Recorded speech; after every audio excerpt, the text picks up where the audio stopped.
How's it going, everybody? Zach here. We are back for week 2. Thank you so much for joining. Whether you're watching this live or you tune in later in the week, again, that's the great thing about the internet.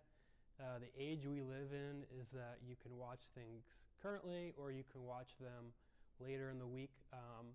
And I'm glad that last week we had so many views. I know most people watch it later on in the week. Because of how busy our schedules can become and just all the crazy things that prevent us from being able to immediately be on the internet at 5 o'clock every Sunday.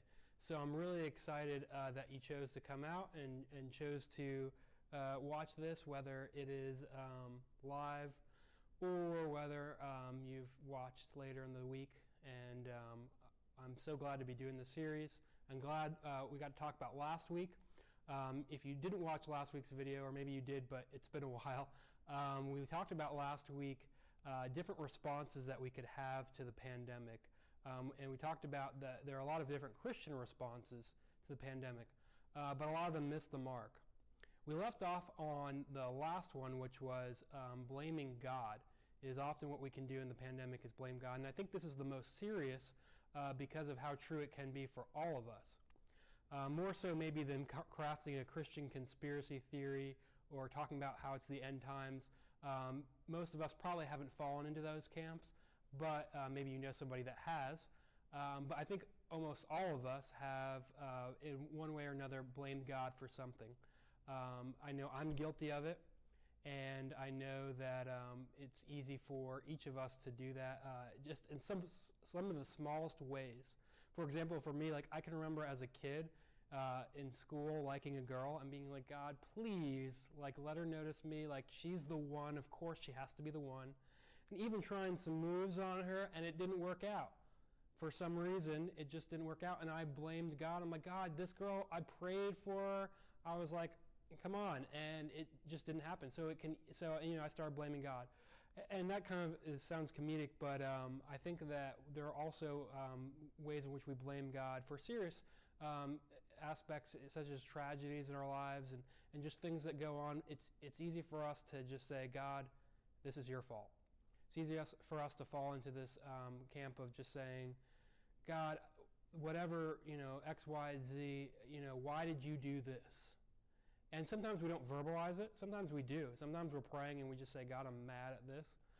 Sometimes but a lot of times I think it's not verbal. And it's just we think about it, or even we have this impulse, this feeling that we're mad and blaming God. And I believe a lot of this comes from our picture of God. And a lot of times it comes from how we read the Bible, especially the Old Testament. And when we read the Old Testament, we kind of think of it as the original fire and brimstone, right? This picture of God, basically, it's very simple, bad things happen to bad people, good things happen to good people. And this is kind of this presentation is how we see, what God does for good people and what God does for bad people. And it happens all the time. For example, with Noah, right?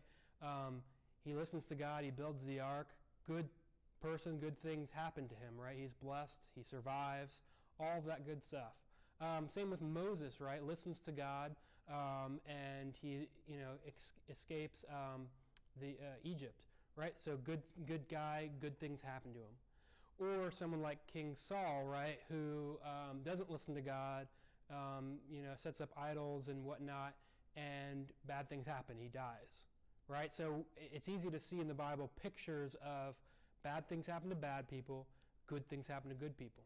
And we take that with us with this pandemic. We think, okay, well, if bad things happen to bad people and good things happen to good people, then this pandemic must mean bad people are getting punished, but good people are okay. But it doesn't take long for us to realize that if you know someone personally who's been affected by the pandemic, or maybe just you've heard stories, is just that sometimes good people, become victims of a pandemic, whether through the sickness itself or through indirect means like losing a job or something that's going on with their family. And we say, that's a good person. Why would God allow something like this bad thing to happen? Bad things happen to bad people. And we get even more upset when we hear like about some person who doesn't believe in the COVID or whatever, and they're totally against it and whatever. And then we're like, God, wouldn't it be nice if they just got COVID? Like, just prove it to them right now. But instead, it seems to be like the person who is like, righteous, good person, wants to help everyone, wearing their mask, always doing that, and then that's the person who gets infected. And we're like, God, that doesn't seem fair. They're the good person, and good things are supposed to happen to good people, and bad to bad people. And in fact, even in the story of Job, one of Job's friends says this line, and I think it's very insightful for how we tend to think of it and how the Old Testament presents, like good things happen to good people, bad things happen to bad people. He says, surely God does not reject one who is blameless or strengthen the hands of evildoers. Surely God wouldn't do that. He wouldn't help bad people get away with bad things, and surely he wouldn't let bad things happen to good people. It would be good things that happen to them. So we have this presentation of bad things happen to bad people and good things happen to good people, and when something like the pandemic happens where it doesn't make sense, this really tugs on us the wrong way.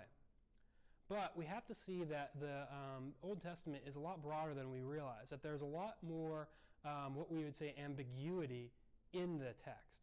For example, in Psalm 73, the psalmist says, at the first couple of verses, he notices this kind of dynamic. He notices what's going on. He says, surely God is good to Israel, to those who are pure in heart. But as for me, my feet had almost slipped.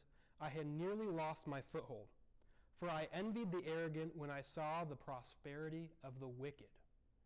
See, the psalmist understands like good things are supposed to happen to Israel, pure of heart. But instead, why is it the bad, the wicked, those are the ones prospering? This is causing a problem for the psalmist, and throughout the first part of the psalm continues to wrestle with it until near the middle of verse 16, it says, I tried to understand all this, and it troubled me deeply. I feel like that can relate to a lot of us now. We're thinking about why this pandemic is happening, and it troubles us. It troubles us figuring out this dynamic of why do bad things happen to good people, and why do good things happen to bad people, and why is this pandemic affecting what seems to be good people? But the psalmist is starting to recognize something, that there's more ambiguity than we really realize. We see it fully, I think, in the story of Job, which I mentioned before.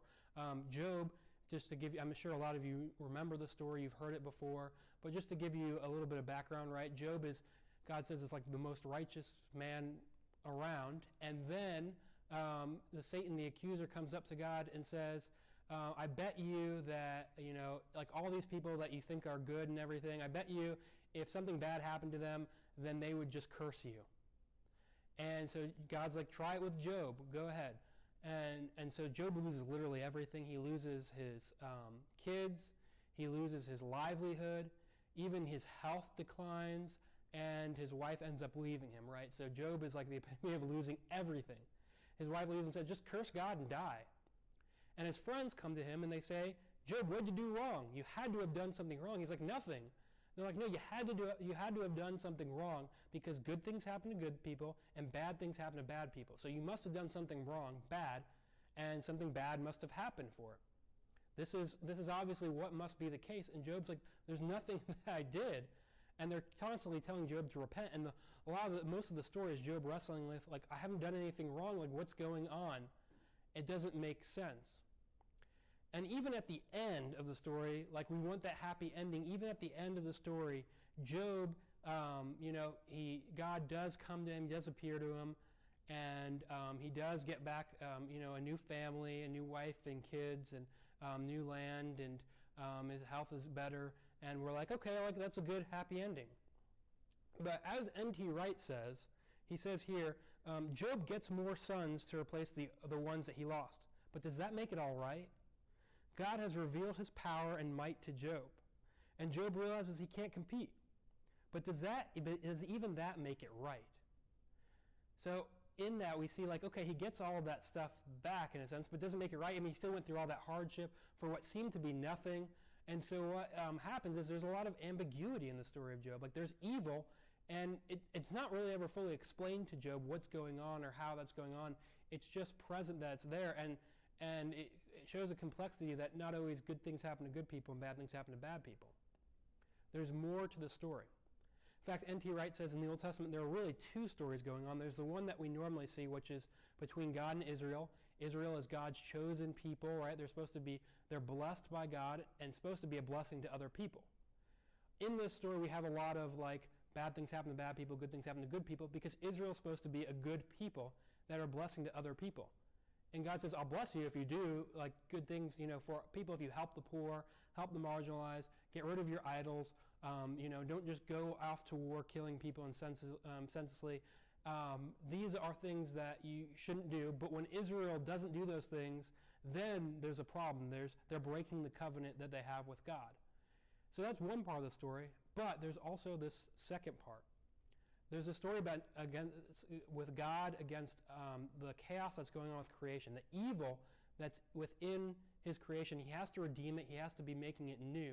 And so what we see in a lot of it is evil that's just not explained, evil that we don't like, we don't understand, but it's there. And instead, it's easy for us to blame God for it, but yet there's something else there. There's another element to the story. And that's how the Old Testament, we start to see a draw into the end of this. And we need to understand this part before we understand the New Testament and what happens with Jesus. See, this is a story that Jesus not only drew on, but N.T. Wright says he lived it and he died under it for this evil that's going on. So we have to see that it's not as simple always as good things happen to good people and bad things happen to bad people, that there's more to the story going on. So think about it for yourself this week. Have you been blaming God for the things that have been going on with the pandemic? Have you been blaming God and saying, God, this is all your fault? It's understandable for us, and even you see it in the Psalms, that we just get mad, and we're mad at God because it's like there's just this senseless pain and suffering going on.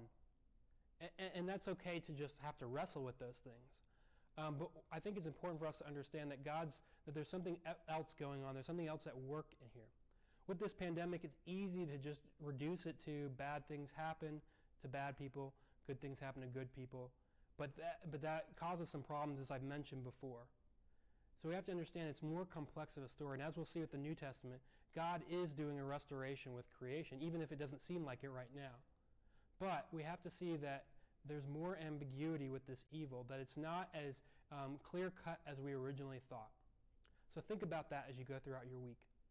Have you reduced things to the good, bad dimension, or is it more of a gray area with you? Do you see that there's more complexity than you once realized? Have a good week, everybody.